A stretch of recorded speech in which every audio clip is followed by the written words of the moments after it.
U zgjua nga koma pas 10 vjetësh dhe ajo që ndodhi më vonë është vërtet absurde. Ju si do të vepronit nëse do të gjendeshit në koma për 1 vit, për 2, ose ndoshta për 10 vjet. Tani ndiqeni këtë histori vërtet të dhimbshme. Si gjithmonë kush është rastësisht nëse nuk e keni berende, lidhuni me këtë faqe që të shihni sërish dhe faleminderit që jemi përbashkë. Don Herbert, ose më mirë Donald Herbert, që i vogël kishte dëshirë që të punonte në zjarr fikse. Në fakt, ai kishte lindur në vitin 1961 dhe me kalimin e kohës pas një 20 viteve, filloi që të shkonte pas disa njerëzve që punonin për zjarr fikset. Dhe një ditë, njëri nga këta i thotë merrte një kovë me ujë, thjesht për ta angazhuar, jo sepse ai donte që ta merrte aty në punë. Dhe që nga ai moment, për çudi, Don Herbert filloi që të punonte me zjarr fiksen. Jo kështu normale, sepse filloi që të merrte pjesë normalisht, pra të bënte stërvitje, pastaj derisa e morë në skuadër dhe filloi që të punonte. Mirpo, në atë kohë ai njihte një vajzë që kur ishte i ri, njihte që student, njihte një vajzë shumë të mirë. Ç'është e vërteta, ai thoshte që ishte vajza më e mirë që kishte takuar ndonjëherë. Jo se nuk kishte takuar edhe të tjera, po ajo ishte ajo e veçantë. Dhe kështu që në kalimin e kohës filluan që të lidheshin mes njëri tjetrit dhe takoheshin shpesh, derisa menduan që të lidheshin seriozisht. Dhe kështu, me kalimin e kohës, ajo, pra Suzi, mbeti shtatzane. Dhe ata menduan që të martoheshin përpara se ajo të mbetej me fjalë të fryej barku. Dhe kështu që filluan përgatitjet. Pastaj, pas një farë kohe, bën dasmën. Dhe Don ishte njeriu më i lumtur, sepse njihte një vajzë që kur ishte i ri, dhe tashmë e dashuronte atë vajzë dhe tashmë e mori për grua. Dhe kështu mendonte edhe nga ana tjetër, sepse kështu ishte thënë edhe gruaja e tij. Por gjërat ndryshojnë, sepse ne nëse e mbani mend kur thuhet një fjalë që të vjetrit e moshëm e thoshin, unë dua që do të marr ty ose do të martoj në të mira dhe në të keqia, në këtë jetë dhe në tjetrën. Nëse mbani mend me fjalë atë frazën gjatë dasmave, kur i premtojnë njëri tjetrit pra dashuri, një çift. Dhe ai kështu mendonte.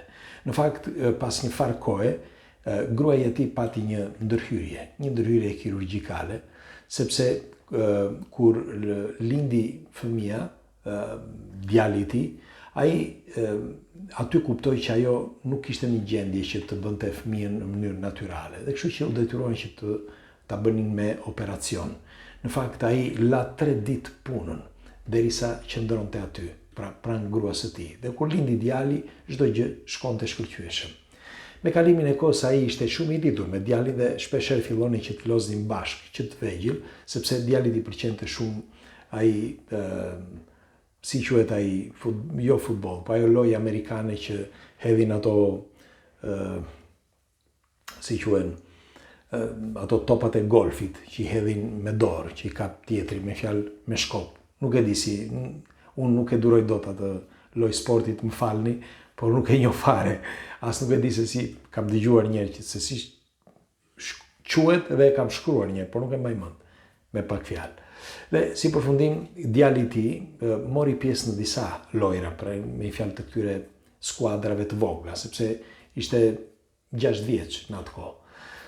Dhe me kalimin e kohës, ky djali i tij fillonte që të angazhohej shpesh. Në fakt, i thoshte tatit ndonjëherë kur kishte ndonjë ndeshje të veçantë që të shkonte. Dhe një ditë i thotë jatit, dua thotë që të vish të shtunën, sepse unë do bëj një lojë të rëndësishme në një skuadër tjetër. Dhe këtu do vendosin nëse unë do të shkoj në vitin tjetër, me fjalë që të angazhohem me skuadrën. Dhe babai i premtoi dhe i tha që po, do vi të shtunën. Mirë po, të shtunën ndodhi diçka. Kishte ndodhur kishte marrë zjarr, një kapanon i madh. Dhe kështu që në atë ditë shkuan që të gjithë, sepse zjarri ishte i madh. Në fakt, kur shkuan aty, të gjithë që rrethuan këtë kapanonin, komandanti i skuadrës emëroi Donin dhe një tjetër që të shkonin bashkë me të. Në fakt ishin të 3. Dhe kur u futën aty brenda, kërkonin që të shkonin në një pikë të caktuar për të shuar zjarrin në qendër, sepse nëse do të rrëzojë pjesa e qendrës, pra do të shembej i gjithë vendi. Dhe kështu që ata shkuan të parë aty dhe filluan që të hidhin pak ujë. Uji ajo mori, ç'është e vërteta, u fik nga zjarri, por ç'është e vërteta nga brenda kishte zjarr dhe ata nuk e kishin parë, sepse një nga këta trungjit e mëdhenj që ishte në mes, ishte prej druri, ata nuk e dinin dhe nuk kishin asnjë informacion për këtë, po ai ishte djegur nga brenda. Dhe kështu që gjithë ajo ndërtesë ra mbi ta. Ç'është e vërteta, komandanti i tyre shpëtoi. Tjetri u gërvisht pak, kurse Don u vra rënd. U vra kaq rënd sa ai e morën dhe e shtruan në spital dhe e futën menjëherë në urgjencë. Mirëpo Don ra në koma. Ra në koma dhe nuk zgjoi. Bën ç'është e mundur. Gruaja e tij shkonte aty, po ashtu edhe djali për ditë. Mirëpo me sa dukej ai i kishte ditët e numëruara. Në fakt kaloi shumë kohë, sepse kjo ngjarje ndodhi në vitin 1995 dhe kaloi një kohë e gjatë. Në fakt në vitin 2005, krejt rastësisht, askush nuk e shpjegon, Don hapi sytë dhe filloi që të fliste. Çudia ishte që filloi që të fliste pafund, me fjalë rreshtu, bile qante. Shikoni videot e tij, janë vërtet mallëngjyese, sepse ai gjeti një realitet komplet ndryshe, nga një realitet që nuk e priste.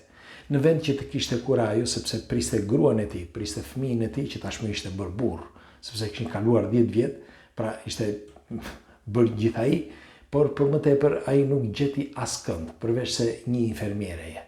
Dhe kur i than një fjalë që e preku rënd, pikërisht ajo fjalë e thyu më dysh. Dhe nga ai moment ai pati një rënje drastike, psikologjike fillimisht dhe pastaj trupore. I thanë që gruaja e tij tashmë jetonte jetën e saj me një tjetër. Pra ajo e braktisi aty teksa ai ishte në koma. Ishte ajo gruaja e mirë, ajo vajzë që ai njihte që i vogël, ajo që ai ishte i bindur sepse ishte në rrjetin shoqëror që e njihnin mirë, por edhe me shokët dhe shoqërinë dhe vendin ku ai jetonte që ai njihnin që të gjithë. E megjithatë ajo e tradhtoi në momentin më të vështirë. Don nuk ishte kjo dhimbja më e madhe, por ishte akoma më e madhe dhimbja që ai nuk e pa më djalin e tij, sepse ndoshta Elma ose mirë gruaja e Donit e kishte mbushur në mendje trurin e tij që ai nuk ishte i denj si baba. Nuk e di për çfarë arsye, por sidoqoftë ai shkoi vetëm një ditë, pra i biri që të takonte tatin. Dhe që nga ai moment në vend që të bënte rehabilitetin, pra rehabiliteti që bëhet gjithmonë në këto momente kur që ai të merrte veten, nga ai moment Don filloi rënjen. Deri kur në vitin 2006, pra rreth 9 muaj më vonë, sapo ishte futur 2006, Don Herbert vdiq.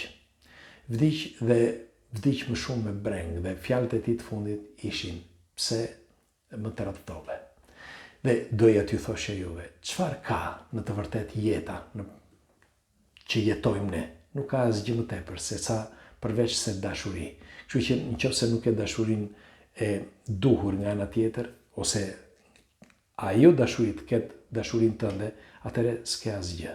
Kështu që pres komentet tuaja nëse mes jush, ose në zemrën tuaj, ose në zemrën e atij, ose asaj që keni përballë, gjendet dashuria e vërtet, dhe lini komentin tuaj dhe shpërndajeni këto informacione.